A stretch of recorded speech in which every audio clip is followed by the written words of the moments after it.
अस्सलाम वालेकुम स्टूडेंट्स, हमारे पास आज का ग्रुप थ्री का टॉपिक है centre of group. Centre of group क्या होता है? हमारे पास सेंटर ऑफ ग्रुप की डेफिनेशन किस तरह से है कि हम जी के एलिमेंट्स लें और जी के एलिमेंट्स का जी के एलिमेंट के साथ ही हम क्या लें, यहाँ पे कोसेट्स यानी कि उसको लेफ़्ट साइड से मल्टीप्लाई करें और राइट साइड से भी मल्टीप्लाई करें तो वो कम्यूट करने चाहिए। अगर वो एलिमेंट जो वो कम्यूट करेंगे तो हम क्या कहते हैं कि वो जो एलिमेंट हैं वो क्या है, सेंटर ऑफ ग्रुप हैं। ठीक है, यानी कि दोनों एलिमेंट्स हम कहाँ से लेने हैं, ग्रुप के अंदर से ले रहे हैं। ठीक है, अब ये तो इतना हो गया। ठीक है, बाकी आपको सेंटर ऑफ ग्रुप की डेफिनेशन पता है, आप छोटे लेवल पे पढ़ चुके हैं। यहाँ पर हम छोटी यानी कि जल्दी से चीज़ें बताऊंगी मैं। ठीक है, कि एक एलिमेंट लिया है आपने जी ग्रुप में से और एक और एलिमेंट लिया है एक्स, वो भी ग्रुप में से लिया है, इसका आंसर इसके इक्वल आना चाहिए। ठीक है, यानी कि आपने इसको लेफ़्ट साइड से मल्टीप्लाई करें और राइट साइड से मल्टीप्लाई करें, हमारे पास आंसर क्या आना चाहिए, सेम आना चाहिए, कम्यूट करना चाहिए। तो उस कंडीशन में हम क्या बोलेंगे, वो जो एलिमेंट जिस पे ग्रुप के सारे एलिमेंट्स जो हैं वो कम्यूट करते हैं, जिस एलिमेंट यानी कि आपने एक एलिमेंट लिया है, ठीक है, ग्रुप में से, और अगर उस एलिमेंट के साथ ग्रुप के बाकी सारी एलिमेंट्स कम्यूट करते हैं तो वो एलिमेंट क्या होगा, सेंटर होगा। ठीक है, ग्रुप का सेंटर होगा। नेक्स्ट हम एग्जांपल से ये चीज़ें ज़्यादा क्लियर कर लेंगे। और सेंटर ऑफ ग्रुप क्या होता है, सेंटर ऑफ ग्रुप क्या होता है, जी का सब ग्रुप होता है। ठीक है, ये सब ग्रुप का साइन है ये वाला। ठीक है, centre of G is always abelian subgroup of G. Centre of group हमेशा एबिलियन होगा। ठीक है, वो चाहे नॉन एबिलियन का हो चाहे एबिलियन ग्रुप का हो, लेकिन होगा क्या, हमेशा एबिलियन ही होगा ग्रुप का सेंटर। ठीक है, Q8 का सेंटर निकालते हैं। Q8 का सेंटर हमारे पास क्या आएगा, देखें Q8 का सेंटर यहाँ पे निकाला हुआ है -1 और 1। हमने एच हमने ले लिया, -1 और 1 को उसने बोल दिया एच। अब देखें, अगर हम -1 के साथ ग्रुप के हर एलिमेंट के साथ हर एलिमेंट को यानी कि Q8 के हर एलिमेंट को मल्टीप्लाई करते हैं, -1 और 1 को मैं छोड़ देती हूँ क्योंकि इनको मल्टीप्लाई करेंगे तो हमारे पास आंसर आ जाएगा। ठीक है, यानी कि हमारे पास, आप बल्कि कर लेती हूँ, मैं आपको बता देती हूँ चीज़ें, एक मिनट मैं आपको ना अच्छे से बताती हूँ इसको, कि -1 के साथ मल्टीप्लाई किया है 1 को तो 1 आ गया, -1 के साथ मल्टीप्लाई किया है -1 को तो 1 आ गया, -1 के साथ मल्टीप्लाई किया आई को तो -i आ गया, -1 के साथ मल्टीप्लाई किया है -i को तो +i आ गया, इनके i आ गया। अब देखें ये 4 एलिमेंट्स निकला है। इसी तरह आप -i को मल्टीप्लाई कर सकते हैं j के साथ तो -j आएगा, -j के साथ मल्टीप्लाई करेंगे तो +j आ जाएगा, -k के साथ मल्टीप्लाई करेंगे तो +k आ जाएगा, और +k के साथ मल्टीप्लाई करेंगे तो -k आ जाएगा। ठीक है, इसी तरह आप 1 के साथ भी चेक कर सकते हैं, यानी कि 1 और -1 ये दोनों क्या हैं, फिर ग्रुप के यानी कि सेंटर ऑफ ग्रुप है। ठीक है, Q8 का सेंटर है। बाकी आप एलिमेंट्स ले सकते हैं, -i लेके चेक कर लें, पूरा का पूरा ग्रुप नहीं है, यानी कि सारे ग्रुप के साथ वो कम्यूट नहीं करेंगे, ग्रुप के सारे एलिमेंट्स के साथ कम्यूट नहीं करेंगे। बाकी एलिमेंट आप -i लेके चेक कर लें, +i लेके चेक कर लें, j लेके चेक कर लें, -j लेके चेक कर लें, k और -k, ये सारे आप लेके इसी तरह से, जैसे मैंने अभी -1 का बताया, इसी तरह आप +1 का भी करें, इसी तरह -i +i j -j k का आप कर सकते हैं। ठीक है, लेकिन वो ग्रुप के सारे एलिमेंट्स के साथ कम्यूट नहीं करेंगे। जब वो कम्यूट नहीं करेंगे तो वो सेंटर ऑफ Q8 नहीं होगा। तो Q8 का सेंटर हमारे पास क्या आ गया, -1 और 1, और इसको हमने नेम दे दिया एच का। एच इज़ अ सब group of Q8, order of H is 2 and H is an abelian group. ठीक है, इट्स सेल्फ एबिलियन ग्रुप। ठीक है, तो हमने क्या बोला है कि सेंटर, ग्रुप का सेंटर हमेशा क्या होगा, एबिलियन ही होगा। नेक्स्ट हम चीज़ें चेक करते हैं, क्राइटेरिया चेक कर लेते हैं एबिलियन ग्रुप के लिए कि क्या क्या चीज़ें हैं, क्या क्या रिजल्ट हैं। जी अगर एबिलियन हो तो सेंटर ऑफ ग्रुप हमेशा क्या होगा, जी के इक्वल होगा। जैसे कि सेंटर ऑफ V4 एबिलियन है ना, तो सेंटर ऑफ V4 ही आता है। C3 का, C4 का, C6 का, इसका भी आप चेक करेंगे तो वो वापस आ जाएगा। ठीक है, तो यानी कि क्योंकि ये एबिलियन है ना। नेक्स्ट हमारे पास जो रिजल्ट है, if G is abelian, if and only if center of G is equal to the G. हाँ, यानी कि आप ऊपर रिजल्ट को इस तरह से भी लिख सकते हैं, ये सिंपल सा लिखा हुआ है, ठीक है। आप इसको ज़्यादा डिटेल में अगर चेक करना चाहते हैं तो यही है कि सेंटर ऑफ जी, यानी कि सेंटर ऑफ ग्रुप अगर जी के इक्वल हो तो इसका मतलब है कि ग्रुप क्या होगा, एबिलियन होगा। बाकी क्या है, सी एन, जी एन और U F N. Abelian group पे हमारे पास then centre of G equal to G होगा हमेशा, ठीक है, क्योंकि एबिलियन ग्रुप का सेंटर क्या होता है, ग्रुप के इक्वली आ जाता है, ठीक है।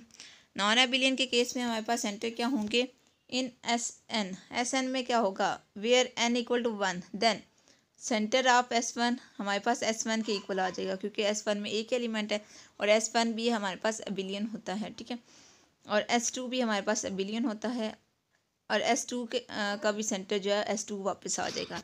लेकिन हमने क्या बोला, एस एन जो है नॉन एबिलियन कहाँ से शुरू होते हैं, n greater than or equal to three के लिए, तो एस थ्री नॉन एबिलियन होगा, ठीक है। और एस थ्री का जो सेंटर होगा वो क्या हो जाएगा, आइडेंटिटी आएगा, ठीक है, एक ही एलिमेंट आएगा आइडेंटिटी, ठीक है। अब हमारे पास क्या है जी, अब देखिए यहाँ पर जनरली हम इस रिज़ल्ट को देख लेते हैं कि एस एन के लिए जितने भी एस एन है n greater than or equal to three, यानी कि जितने भी एस एन एस थ्री से ऑनवर्ड जितने भी एस एन हैं वो सारे क्या है, नॉन एबिलियन है, और उनका सेंटर जो होता है ट्रिवियल सेंटर होगा हमेशा, ठीक है। यानी कि सिर्फ आइडेंटिटी आएगा। एस फोर का भी सेंटर अगर हम लेंगे, सेंटर ऑफ एस फोर, वो भी आइडेंटिटी आएगा, ठीक है। इसी तरह से सारे सब का सेंटर जो है वो आइडेंटिटी ही आएगा।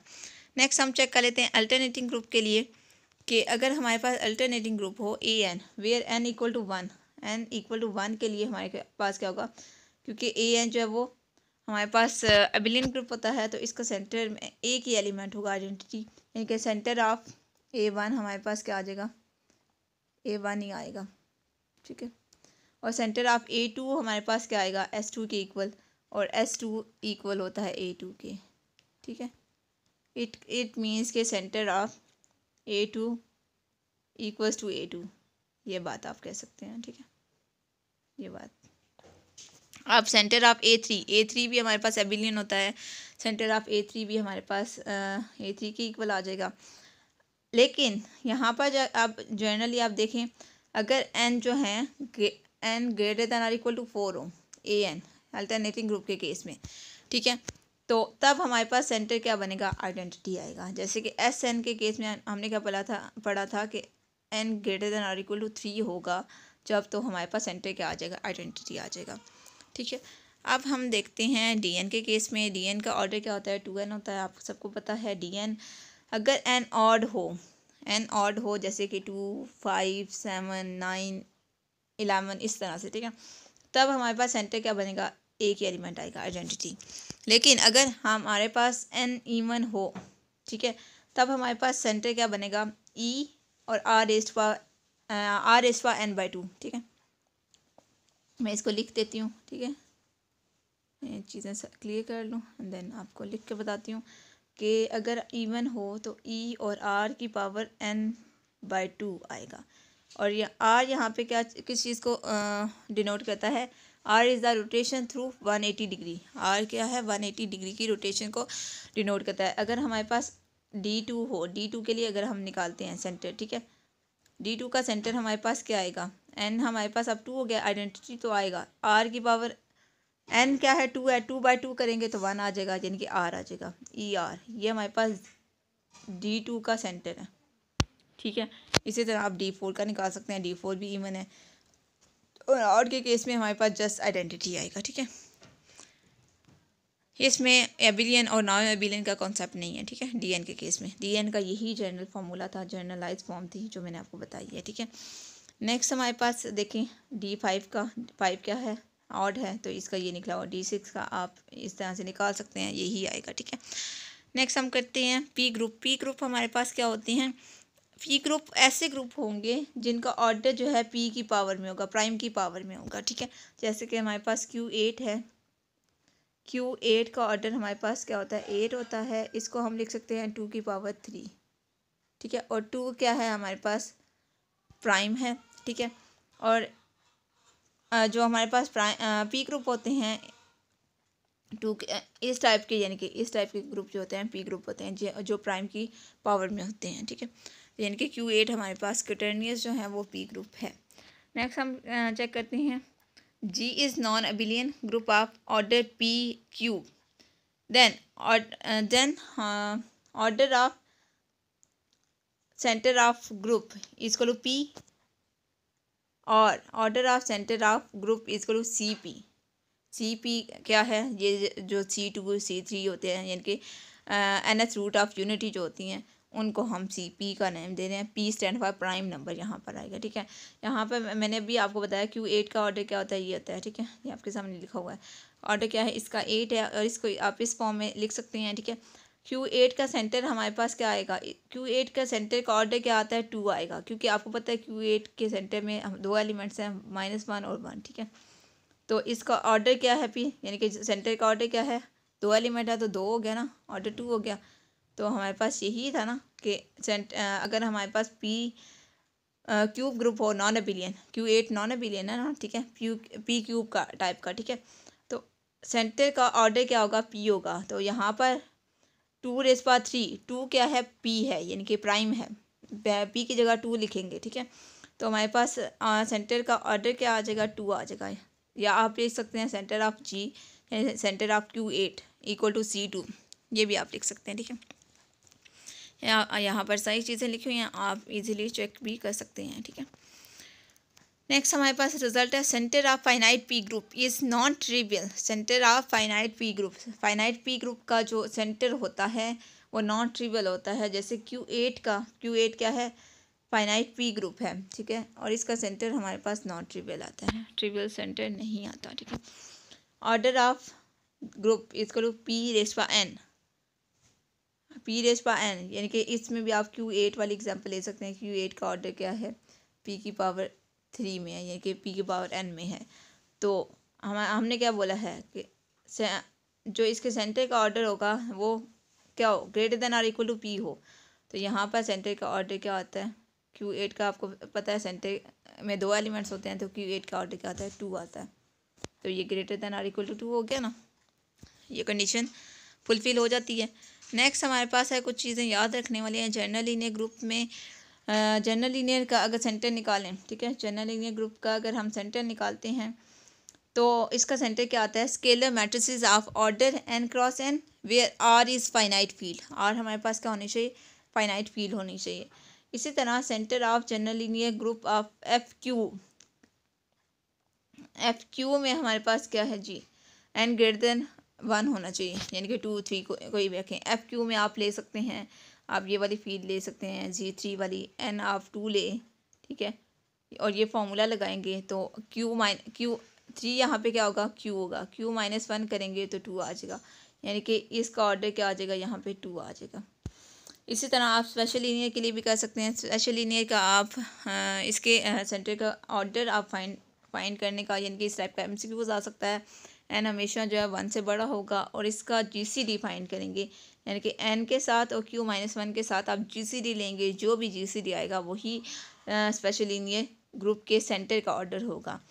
और अगर हमारे पास स्पेशल लीनियर ग्रुप के सेंटर का ऑर्डर फाइंड करना हो R के केस में, ठीक है, ये तो हमारे पास फाइनाइट फील्ड थी ना, जैसे कि जी आप G2 ले सकते हैं, G3 ले सकते हैं, इस तरह से मैंने आपको एग्जांपल दी, ठीक है। अब R के केस में हमारे पास क्या होगा, n अगर ऑड हो तो हमारे पास जो सेंटर स्पेशल लीनियर ग्रुप के सेंटर का ऑर्डर आता है 1 आता है, लेकिन अगर n इवन हो तो तब हमारे पास 2 आएगा। बस ये चीज़ें आपको MCQs में एज इट पूछी जा सकती हैं, तो आपने इसको एज इट तैयार कर लेना, ठीक है, चीज़ें याद कर लेनी है। सेंट्रलाइज़र एंड नॉर्मलाइज़र, सेंट्रलाइज़र और नॉर्मलाइज़र आपके पास क्या होते हैं, लेट ए हमारे पास नॉन एम्प्टी सेट है ग्रुप का, ठीक है, और इसके सेंट्रलाइज़र ऑफ A इन G, ये कैसी है, ग्रुप के एलिमेंट्स लें और सबसेट, जो सबसेट है, ठीक है, सबसेट को यहाँ पे हम कम्प्लेक्स बोलते हैं। नॉर्मलाइज क्यों कम्प्लेक्स बोलते हैं, ऐसे सबसेट जो नॉन एम्प्टी हों वो बेशक सब ग्रुप हों या ना हो, लेकिन वो कम्प्लेक्स होंगे, ठीक है, यानी कि ऐसे सबसेट जो सब ग्रुप बेशक हों या ना हो, ये ज़रूरी नहीं है, लेकिन उनको हम कम्प्लेक्स बोलते हैं, ठीक है। तो एक हमने एलिमेंट लिया ग्रुप में से और एक हमने लिया ए में से, यानी कि जो हमने कम्प्लेक्स है सब सेट है, ठीक है, उसमें से एलिमेंट लिया। अब ये दोनों एलिमेंट्स अगर इन दोनों को मल्टीप्लाई करें तो ये कम्यूट करने चाहिए। अगर ये कम्यूट करते हैं, जो एलिमेंट कम्यूट करेंगे ना वो सेंट्रलाइजर में आएंगे, लेकिन जो नहीं कम्यूट करेंगे वो सेंट्रलाइजर में नहीं आएंगे, ठीक है। नेक्स्ट हम देखते हैं centralizer of A in G always subgroup of G. ये आपको सबको पता है कि सेंट्रलाइजर जो है होता है वो ग्रुप का सब ग्रुप ही होता है, ठीक है। अब नीचे रिजल्ट देख लेते हैं कुछ। इन सिंगलटन सेट का जो सेंट्रलाइजर होता है A in G equal to centralizer of A small A in G होता है, ठीक है, यानी कि इनके सेंट्रलाइजर इक्वल होते हैं क्योंकि ग्रुप में एक ही एलिमेंट है तो एक ही एलिमेंट कम्यूट कर जाता है, ठीक है। नेक्स्ट आपके पास है, आपको पता है एक एलिमेंट कम्यूट करता है डेफिनेटली, ठीक है, जैसे कि S1 में एक ही एलिमेंट है आइडेंटिटी, तो ये एबिलियन भी है क्योंकि ये कम्यूट कर जाता है, ठीक है, हर ग्रुप के। यानी कि अगर हम यहाँ पे सेंट्रलाइजर की बात करें तो ये ग्रुप के हर एलिमेंट के साथ कम्यूट कर जाएगा। एबिलियन के केस में क्या होगा, centralizer of A in G equal to G होगा, ठीक है, एबिलियन के केस में। जैसे नॉर्मलाइजर सेंटर के केस में था centre of G equals to G, अगर ग्रुप हमारा पास क्या है एबिलियन है। इसी तरह सेंट्रलाइजर के केस में भी यही होता है कि अगर एबिलियन ग्रुप है तो उसका सेंट्रलाइजर ग्रुप के इक्वल आता है, और नॉर्मलाइजर के केस में भी यही होता है, ठीक है। आपको नॉर्मलाइजर का भी बता दिया, नेक्स्ट आप पढ़ेंगे इसको, ठीक है। यहाँ पर देखें आप कि सेंटर ऑफ जी इक्वल होता है सेंट्रलाइजर ऑफ जी इन जी। अगर हम सेंट्रलाइजर निकालें ग्रुप का ग्रुप के एलिमेंट के साथ ही, ठीक है, यानी कि हमने ग्रुप लिया है सबसेट है ग्रुप का, ग्रुप क्या है ग्रुप क्या है सबसेट है ग्रुप का ही, यानी कि कम्प्लेक्स है, ठीक है, सबसेट कह सकते हैं, ठीक है, सबसेट है ग्रुप का, और हमने ग्रुप का ग्रुप पे ही सेंट्रलाइजर फाइंड किया तो वो सेंटर ऑफ जी के इक्वल होगा, ठीक है। नॉर्मलाइजर देख लेते हैं। नॉर्मलाइजर में क्या होता है, नॉर्मलाइजर ऑफ ए इन जी आप कैसे फाइंड करेंगे। यहाँ पर ए जो सेट होता है सेंट्रलाइजर में हम ए की एलिमेंट लेते हैं, यानी कि हमने एक एलिमेंट लिया एक्स, वो ए में से बिलोंग करना चाहिए, लेकिन नॉर्मलाइजर में हम पूरा का पूरा सबसेट ले लेते हैं, ठीक है, पूरे के पूरे सबसेट को हम ग्रुप के एलिमेंट्स के साथ कम्यूट करवाते हैं, ठीक है, जैसे कि आपके सामने लिखा हुआ है जी ए इक्वल टू ए जी, ठीक है, यानी पूरा का पूरा हमने क्या ले लिया यहाँ पे सबसेट ले लिया, सबसेट को ग्रुप के एलिमेंट्स के साथ कम्यूट करवाते हैं। अगर वो कम्यूट करते हैं तो वो क्या हो जाएंगे, नॉर्मलाइजर हो जाएंगे। अगर वो कम्यूट नहीं करते तो वो नॉर्मलाइजर नहीं होंगे, यानी कि वो एलिमेंट्स, ठीक है। यहाँ पे कुछ रिजल्ट्स देख लें आप। सेंट्रलाइजर ऑफ ए इन जी हमेशा सब ग्रुप होगा नॉर्मलाइजर ऑफ ए इन जी का। जी इज़ एबिलियन, अगर जी एबिलियन हो फिर हमारे पास क्या होगा, सेंटर ऑफ जी, सेंट्रलाइजर ऑफ जी और नॉर्मलाइजर ऑफ ए इन जी सारे जी के इक्वल होंगे। ये भी मैंने आपको बात बताई है, अगर ग्रुप एबिलियन हो उसके सेंट्रलाइजर, नॉर्मलाइजर और सेंटर हमेशा ग्रुप इटसेल्फ आ जाता है, ठीक है। नेक्स्ट रिजल्ट है हमारे पास, if A is a subset of G, B is a subset of G, A is a subset of B, then ये जो ए सबसेट है बी का और बी यहाँ पर उल्ट हो जाएगा, ठीक है, centralizer of B in G subset होगा सेंट्रलाइजर ऑफ ए इन जी, ठीक है। समझ आ रही है बात की। यहाँ पे बी जो है सेंट्रलाइजर के केस में बी जो है ए को कंटेन करेगा, ठीक है। अब यहाँ पे पढ़ सकते हैं। बाकी नेक्स्ट रिजल्ट देखते हैं। सेंटर ऑफ जी जो है वो सब ग्रुप होता है नॉर्मलाइजर ऑफ ए इन जी का, ठीक है। ये हमारे पास नेक्स्ट रिजल्ट है। हमेशा सेंटर जो होगा वो नॉर्मलाइजर का सब ग्रुप होता है, यानी कि हमारे पास जो भी ग्रुप होगा सेम ग्रुप का सेंटर अगर हम फाइंड करते हैं वो नॉर्मलाइजर का सब ग्रुप होता है।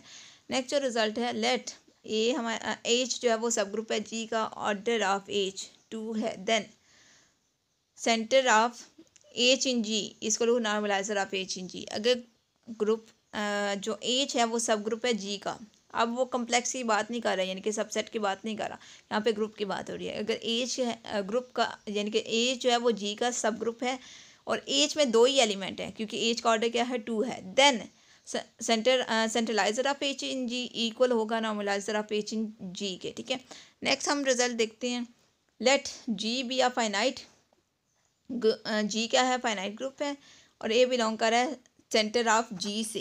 If and only if normalizer of A in G equal to G होगा, ठीक है।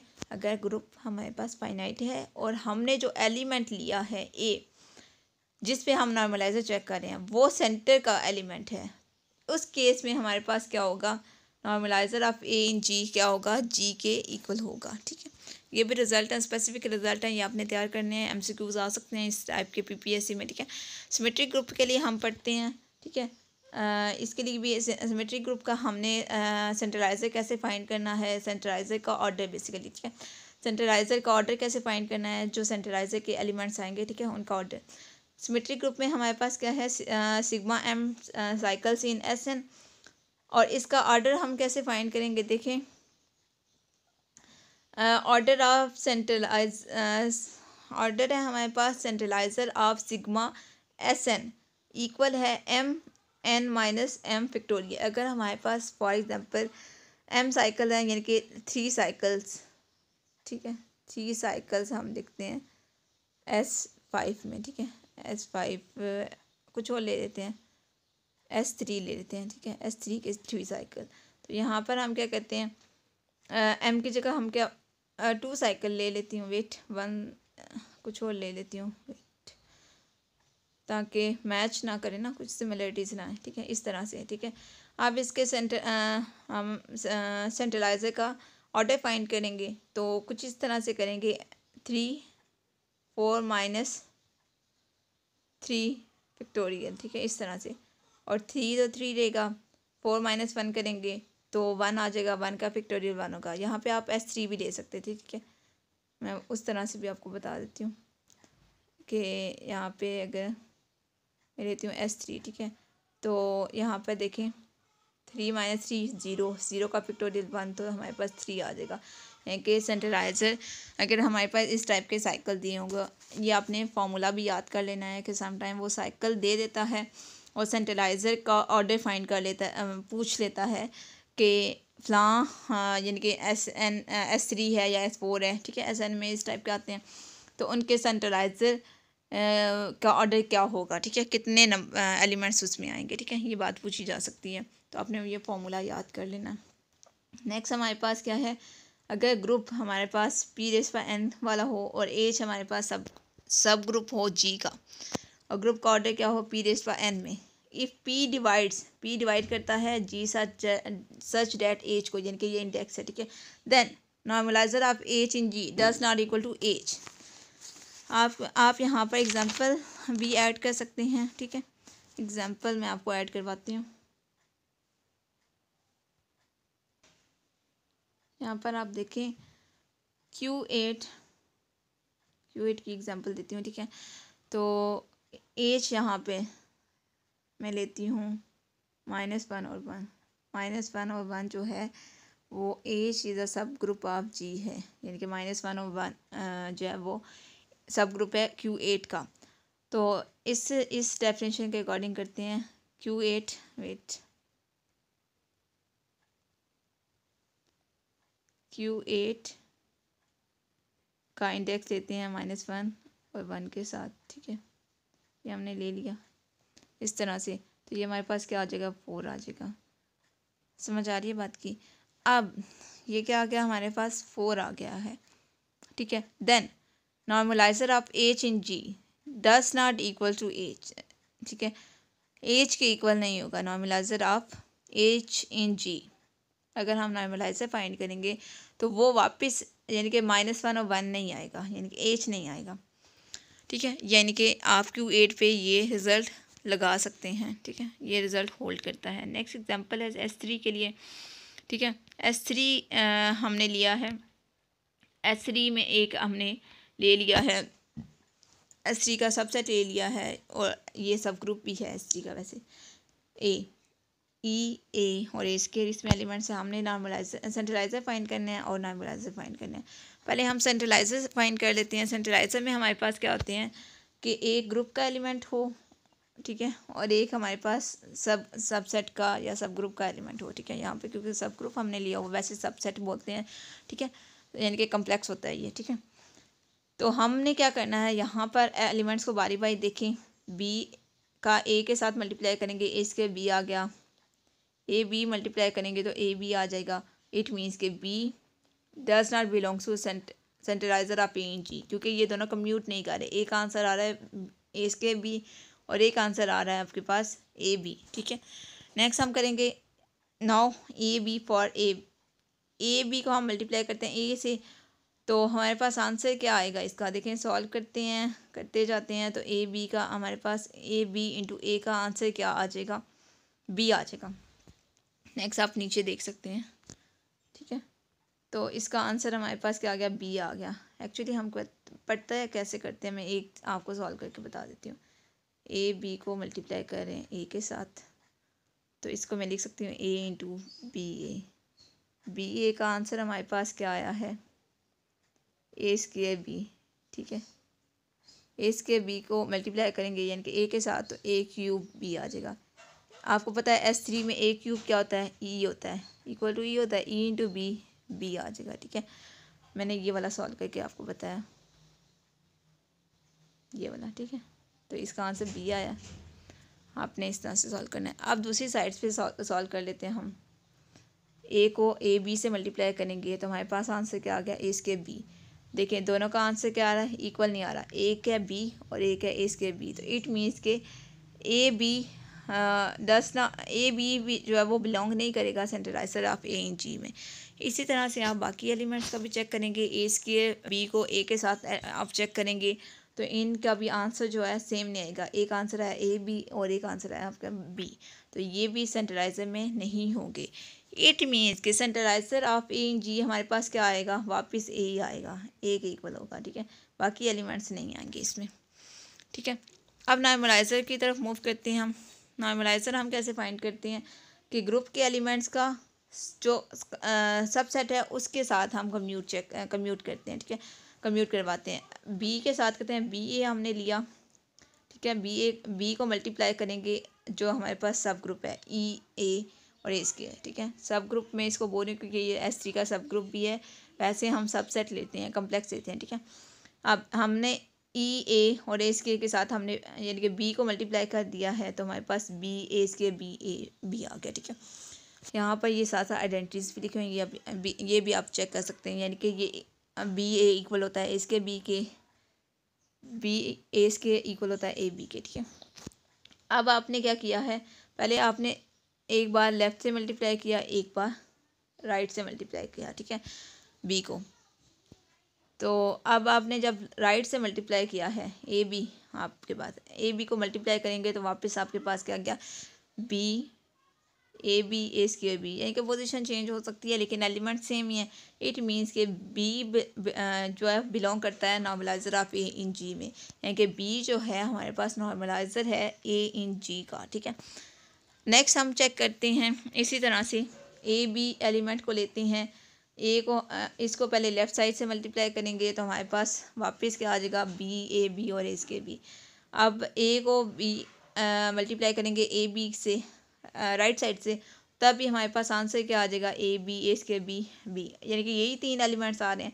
इट मीन्स कि ए बी भी क्या कर रहा है, बिलोंग कर रहा है इसमें से। साथ ये चीज़ें लिखी हुई हैं आपके पास डिटेल। ठीक है, ये भी आप चेक कर सकते हैं, ना समझ आए तो मैं आपको बता दूंगी। ठीक है, कहीं पे भी मसला हुआ तो मैं आपको बता दूंगी। नेक्स्ट आपके पास क्या है, ए स्क्वायर बी को आप ए से मल्टीप्लाई करेंगे लेफ़्ट साइड से और राइट साइड से भी, आंसर दोनों के सेम आ रहे हैं, तो ये भी हमारे पास क्या है, नॉर्मलाइजर ऑफ ए इन जी है, यानी कि सारे एलिमेंट्स। हमने ये वाले एलिमेंट तो लिए ही नहीं, ई ए और ए स्क्वायर,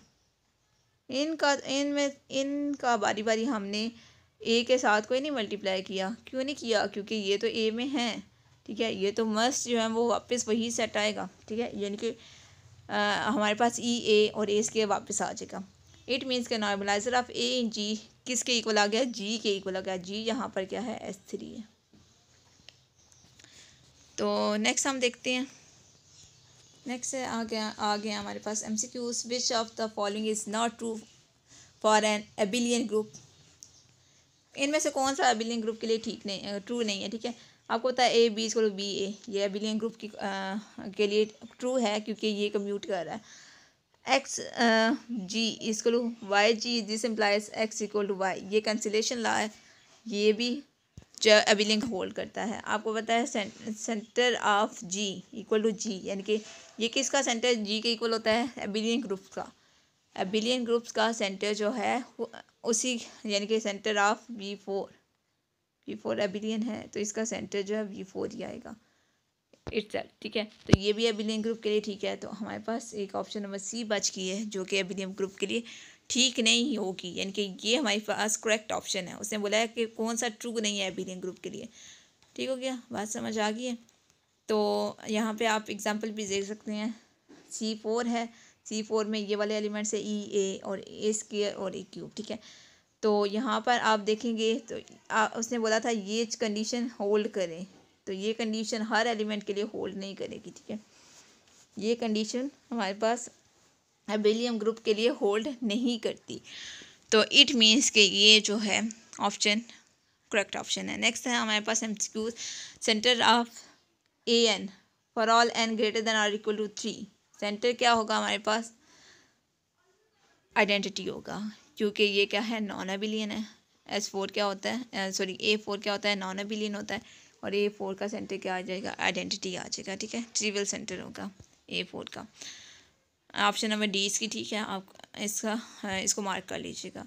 नेक्स्ट MCQs है, if order of G, group का ऑर्डर हमारे पास क्या है, ग्रुप का ऑर्डर है हमारे पास 121।